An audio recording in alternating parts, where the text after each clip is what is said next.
Okay guys, grab a blanket, get a flashlight, because you're about to get spooked. Run, rabbit, run, rabbit. Did you hear that? The first story we're gonna start off with today is called The Gravekeeper. So this story starts off with two ghost hunters.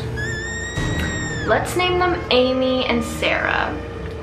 Amy and Sarah loved ghosts. They were so into them. They had all the equipment. They'd saved up forever to be able to purchase it. It was just a topic they were very fascinated by. So one night they decided to practice and take a stroll through an old graveyard. They brought a tape recorder with them and some flashlights.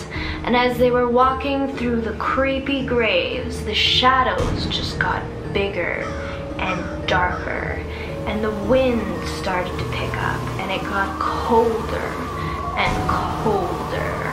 They turned their tape recorder on. Hello? Is anyone with us? They didn't hear anything, just the sound of the wind. Do you have a name? Nothing. But little did they know that the shadows around them were getting bigger and bigger. What do you need? And then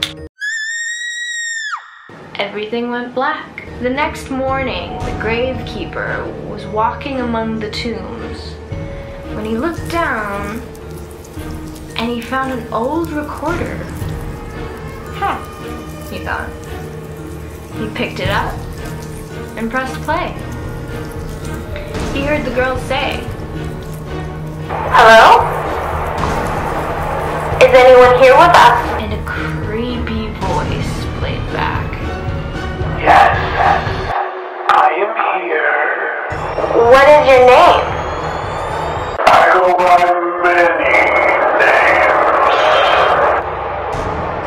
What do you need?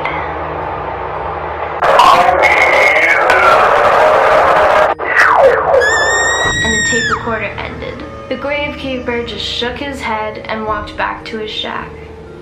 He opened the rusty wooden door and dropped the tape recorder into a pile of other tape recorders from previous wannabe ghost hunters who got a little too curious into things they don't understand. Okay guys, we've only got time for a quick one left. This one is kind of a short poem. This isn't even the full poem. This is just one of my favorite poems, and actually one of you mentioned it in a comment on the one of my previous videos. I think it's called Two Dead Boys. I think that's what the poem is called. I don't know why, but I just love this poem so much. I just think it's so interesting how it was created. If I'm remembering it correctly, forgive me if I forget some. One dark day in the middle of the night, two dead boys got up to fight. Back to back they faced each other, drew their swords and shot each other. A deaf policeman heard the noise and came to save the two dead boys. Now I know there is a longer section to this poem, but that's just my favorite little snippet and what I always remember. And yeah, I just love this poem and I thought I'd share it. Anyways guys, that is it. That is all for this episode of Spooked. Let me know down below which was your favorite story. Subscribe to my channel if you haven't already. Check out my Instagram account, poisoned_productions. That's it, that's all guys. I'll see you in my next video. Stay spooky.